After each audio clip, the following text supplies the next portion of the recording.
Assalamualaikum warahmatullahi wabarakatuh. Kembali lagi di podcast literasi kita yang curup bersama host kita Fahrizal Haram. Inilah dia musik.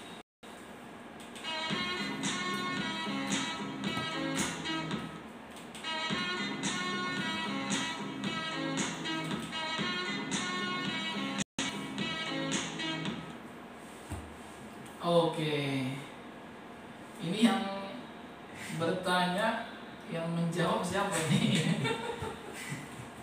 Nah, hari ini kita membahas tentang bagaimana sih cara perkuliahan di pasca sarjana Surabaya. Ya, betul sekali. Bagaimana kuliah di pasca sarjana Curup ya? Ya, tentunya kuliah di pasca sarjana Curup ini sungguh asik ya. Kenapa asik? Karena di pasca sarjana Curup selain perkuliahannya menarik, kemudian ada kegiatan-kegiatan ilmiah yang bisa diikuti oleh mahasiswa pasca sarjana Curup. Topik kita hari ini tentang apa ya? Tentang kuliah di pasca sarjana Curup ya. Bagaimana? Nah, sebelum kita bahas tentang kasus itu, Bapak ini sebagai apa sih di pasca sarjana ini? Betul. Ya. Saya di pasca sarjana Curup sebagai ketua prodi program studi manajemen pendidikan Islam, dan di prodi MPI manajemen pendidikan Islam. Ya Allah, untuk tahun ini kita membuka 2 lokal ya, dengan jumlah mahasiswa satu lokal itu ada 12 orang. Jadi totalnya mahasiswa MPI pada tahun ini berjumlah ada 24 orang. Wah, mantap ya. Mantap. Mana tepuk tangannya?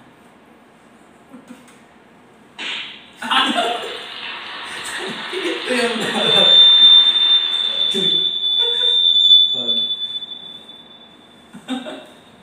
Apakah dengan jumlah mahasiswa segitu ada peningkatan, Pak, atau bahkan penurunan? Sebenarnya ya, sebenarnya peningkatan sih ya, peningkatan ya. Tahun yang kemarin itu mahasiswa MPI ada 1 lokal. Insya Allah untuk tahun ini kita ada 2 lokal ya. 1 lokal ada 12 orang mahasiswanya. Kemudian di pasca sarjana Curup ya, kita menerapkan perkuliahan dengan sistem PBR namanya, pembelajaran berbasis riset. Jadi mahasiswa-mahasiswi yang di pasca sarjana Curup selain mengikuti proses perkuliahan di dalam kelas, juga akan mengikuti perkuliahan berbasis riset, di mana mahasiswa-mahasiswi akan diikut sertakan dalam kegiatan-kegiatan penelitian. Penelitian di luar kelas tentunya, seperti bisa mengadakan kegiatan penelitian, tapi penelitian yang dimaksud di sini adalah mini riset ya. Bisa di berbagai sekolah atau madrasah. Kemudian bisa juga penelitian berbasis kepustakaan atau library riset. Kemudian di pasca sarjana Curup, selain menerapkan perkuliahan berbasis riset, tentu ada output ya dari perkuliahan berbasis riset. Outputnya apa? Luarannya apa? Yaitu dosen dan mahasiswa berkolaborasi bisa membuat artikel jurnal. Jadi setelah selesai perkuliahan, draft artikel jurnal tersebut bisa disubmit. Kemudian tidak hanya artikel jurnal yang bisa dibuat, tetapi ada juga luaran perkuliahan berbasis riset ini berbentuk buku yang diajukan ISBN-nya melalui penerbit di Perpustakaan Nasional. Jadi ada dua luarannya. Bisa draft artikel jurnal, kemudian bisa juga draft buku yang akan diajukan ke penerbit untuk mendapatkan ISBN ya, penerbit ke Perpustakaan Nasional. Nah, berarti selain mendapat ilmu dia juga mendapat karya dong Pak, berarti kuliah di sini? Betul sekali. Selain mengikuti perkuliahan, mahasiswa-mahasiswi juga mendapatkan ya berkarya ya. Berkarya hasil kolaborasi antara dosen dan mahasiswanya.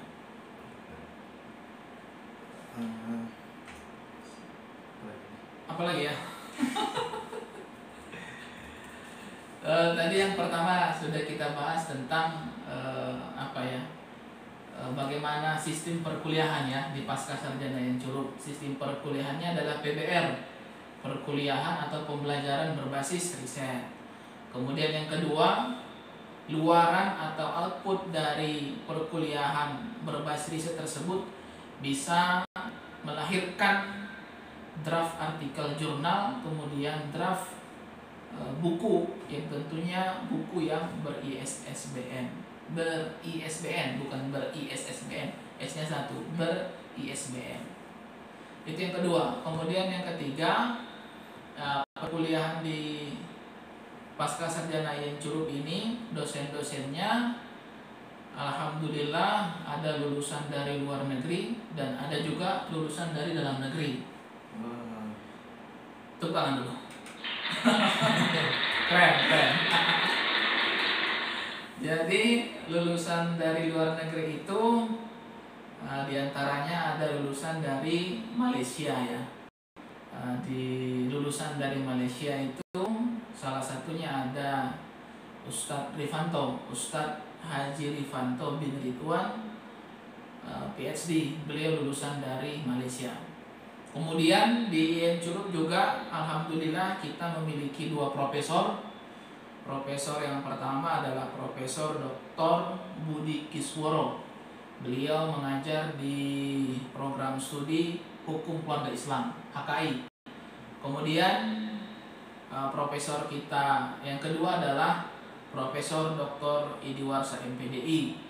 Beliau selain dosen di Pascasarjana yang Curup, beliau mendapat amanah sebagai rektor IAIN Curup dan beliau aktif mengajar di Pascasarjana yang Curup di program studi bimbingan konseling pendidikan Islam.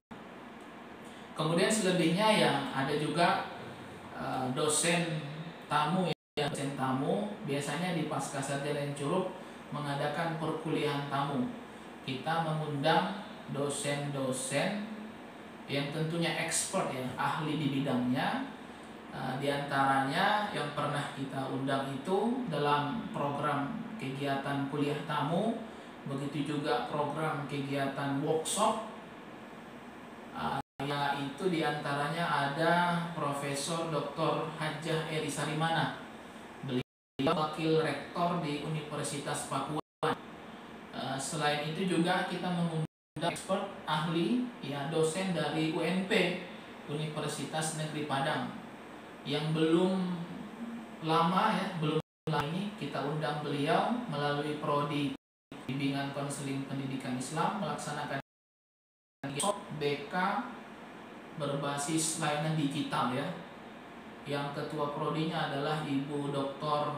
Dina Haja Kristianti MPD Kons, mengundang dosen dari UNP. Kemudian selanjutnya ada juga dosen tamu kita undang dari UIN Surakarta. Ini prodi Hukum Keluarga Islam yang mengundang beliau dari UIN Surakarta. Selanjutnya ada juga program-program kegiatan yang dilaksanakan oleh beberapa prodi.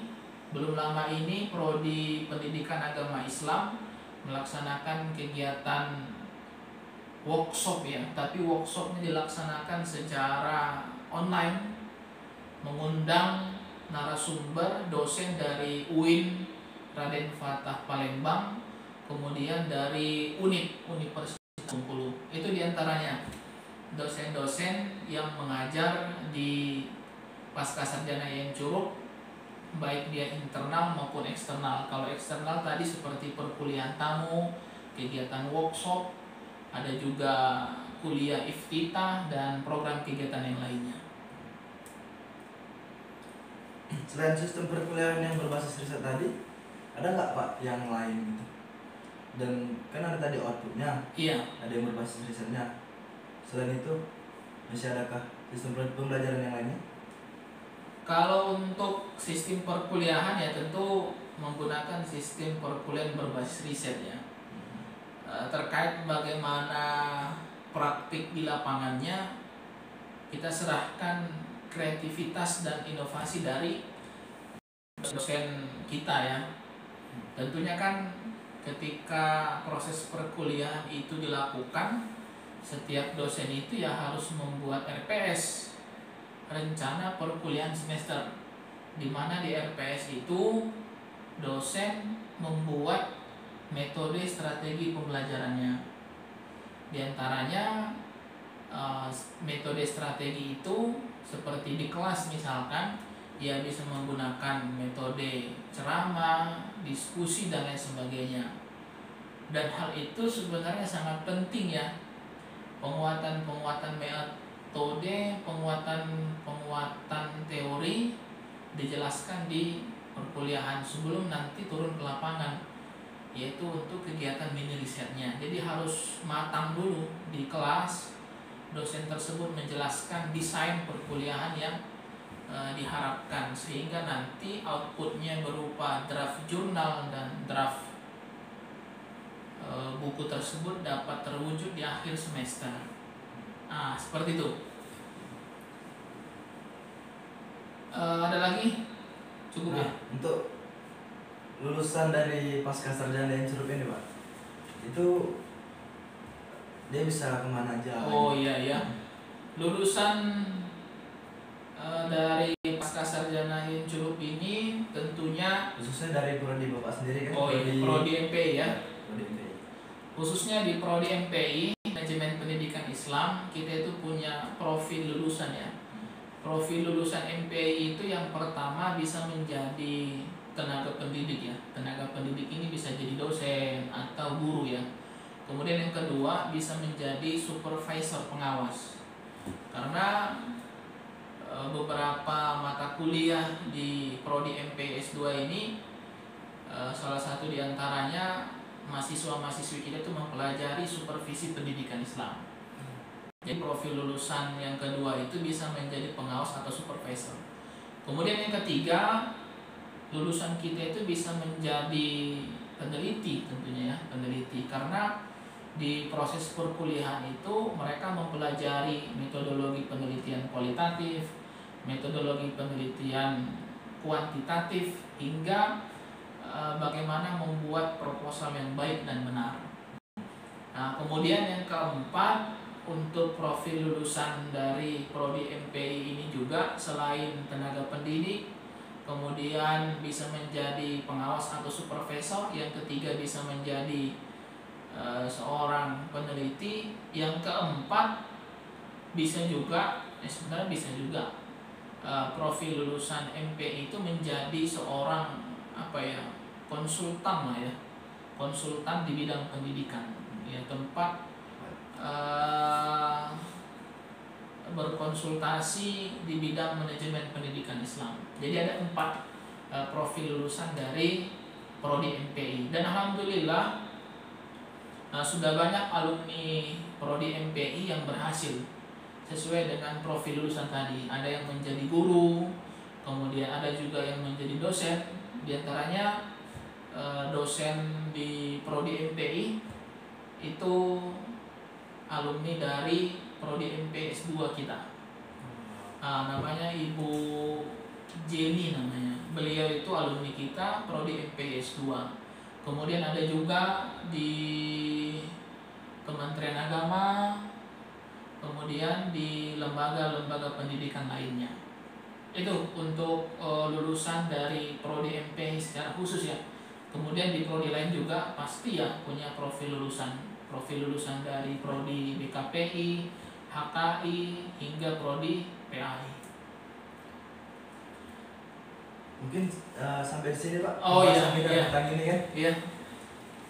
Cukup sampai di sini aja ya. Sampai di sini. Oke, sebelum ditutup oleh host kita pada hari ini, sahabat semua, Bapak Ibu, mudah-mudahan podcast literasi kita yang celup ini bisa bermanfaat, kemudian bisa berkelanjutan, dan bisa kita berkolaborasi bekerja sama, semoga lebih baik ke depannya. Terima kasih, kami kembalikan kepada host. Assalamualaikum warahmatullahi wabarakatuh. Waalaikumsalam. Baiklah, sahabat podcast literasi kita yang curup, untuk segmen hari ini cukup sampai di sini. Kita nantikan video-video berikutnya. Saya Hire, assalamualaikum warahmatullahi wabarakatuh. Waalaikumsalam warahmatullahi wabarakatuh. Tangan. Musiknya ada ya?